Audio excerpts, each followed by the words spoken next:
Practice set 5.4 question 2. We'll read the question. In quadrilateral ABCD, side BC parallel to side AD. Side AB congruent to side DC. If angle A equal to 72 degree, then find the measures of angle B and angle D.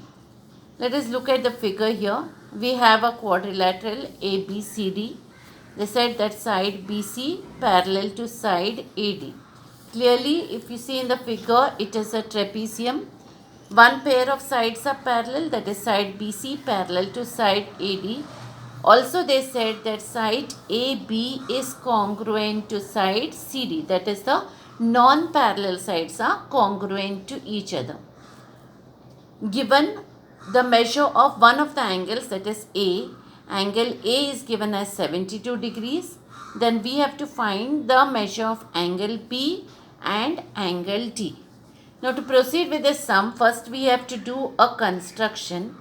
The construction, we are drawing segment BM perpendicular to side AD such that this point M lies between A and D. And segment CN. So you are seeing we are dropping perpendiculars from point B and point C. Segment CN perpendicular to side AD such that the point N lies between A and D. Now, here we have written segment BC parallel to segment AD. How do we know that? That was given here first, that side BC parallel to side AD. So I have written here segment BC parallel to segment AD.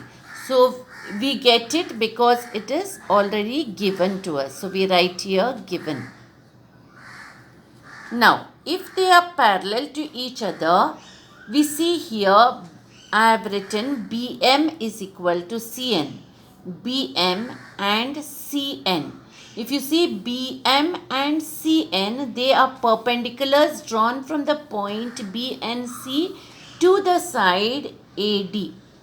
And they are equal to each other because these are parallel lines. That is, segment BC and segment AD are parallel lines, and we know that the distance between two parallel lines is a constant. Because it is constant, therefore BM is equal to CN. Now, we also have that angle BMA is equal to angle CND is equal to 90 degrees. Why is it 90 degrees? Because in the construction we have drawn segment BM perpendicular to segment AD and segment CN perpendicular to segment AD. Therefore, here when we are writing the reason, we can write by construction, because we had dropped the perpendiculars from points B and C to segment AD. Okay, now once we have got this, now we will concentrate on these two tiny triangles on either sides of the trapezium. Which are the triangles? Triangle BMA and triangle CND. We have to try to prove that these two triangles are congruent. In triangle BMA and triangle CND. So I have written here in triangle BMA and triangle CND. Look at the figure here. These are right angle triangles. It is clear to us because angle BMA was equal to angle CND here. Now, opposite the right angle in both the cases will be the hypotenuse. In this triangle, triangle BMA, side BA is the hypotenuse. In this triangle, triangle CND, opposite to the right angle, CD is the hypotenuse. Therefore, since I have marked here with single line, what do we say? Hypotenuse BA is congruent to hypotenuse CD. Right here, hypotenuse BA is congruent to hypotenuse CD. How did we get that? That was given here that side AB is congruent to side DC. So here when I am writing hypotenuse BA congruent to hypotenuse CD, I will write given. This was given to us. Now further we go to the side BM. BM you can see is the side which is formed by dropping the perpendicular from the point B. And here in this triangle, which is the side which is formed by dropping the perpendicular? It is side CN. So side BM is congruent to side CN. Okay, so here I had already written BM is equal to CN. Distance between two parallel lines is constant. If I number this as 1, then here I can say the reason from 1. Also we have angle BMA congruent to angle CND. So if we consider these two right angle triangles, we have the hypotenuse which is congruent to each other. Also we have one pair of sides which are congruent to each other. Therefore we can say that these two triangles which are right angles, triangle BMA and triangle CND, they are congruent to each other by the hypotenuse side test. Now you will notice that the same steps what we are doing, we will do it in the next question also, because the same steps have to be followed until here. Now further here we have here angle BAM.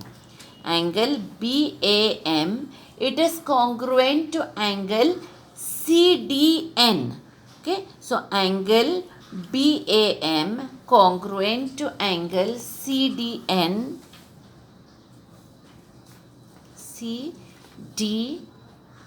Now why are they congruent to each other? Because just now we said that these two triangles are congruent. So these two angles will be congruent because they are corresponding angles of congruent triangles. So when I am writing the reason here, I will write CACT,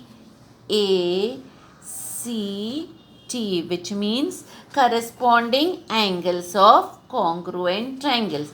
Now instead of naming this angle BAM, I can also name it as BAD. So I will write here now angle BAD is congruent to angle BAD congruent to, now look at the other angle, this is angle BAD, so the other angle will be angle CDA. So I write here CDA. Now how will I be able to name the angles in a different way? So because angle BAM is same as angle BAD because M lies between A and D. See here, I have written M lies between A and D. Same way, angle CDN can be written as angle CDA because this point N lies between A and D. So that is what is written here. Point N lies between A and D. Now this angle A was given as 72 degrees and that is nothing but angle BAD. Therefore angle BAD equal to 72 degrees and that was given to us. But we have said here angle BAD is congruent to angle CDA. So angle CDA also will be equal to 72 degrees. Now if angle CDA is equal to 72 degrees, it means that angle D is equal to 72 degrees. So one of the angles is found out, that is angle D. We still have to find angle B, that is we found out this angle D, we have to find angle B. Now how will we find angle B? We know that side BC parallel to side AD, and we take that BA is the transversal. So we know that if there are pair of parallel lines and we have a transversal, the sum of the interior angles is 180 degrees. So angle CBA plus angle BAD will be equal to 180 degrees. So you see here, I have written side BC parallel to side AD and line BA is the transversal. Therefore, angle BAD plus angle ABC is equal to 180 degrees. That is what I have written. Why is the sum equal to 180 degrees? Because these are interior angles. Now, one of those angles here, angle BAD plus angle BAC is equal to 180 degrees. Now, one of those angles, that is angle BAD, is known to us as 72 degrees. So, I will put the value here in place of angle BAD, 72 degrees, plus angle ABC is equal to 180 degrees. So, now how will I find angle ABC? Taking 72 degrees to the other side, that is 180 degree minus 72 degree, and 180 degree minus 72 degree is 108 degree. So angle ABC is 108 degree. Therefore angle B also will be 108 degree. So we have found out the measures of angle T and of angle B.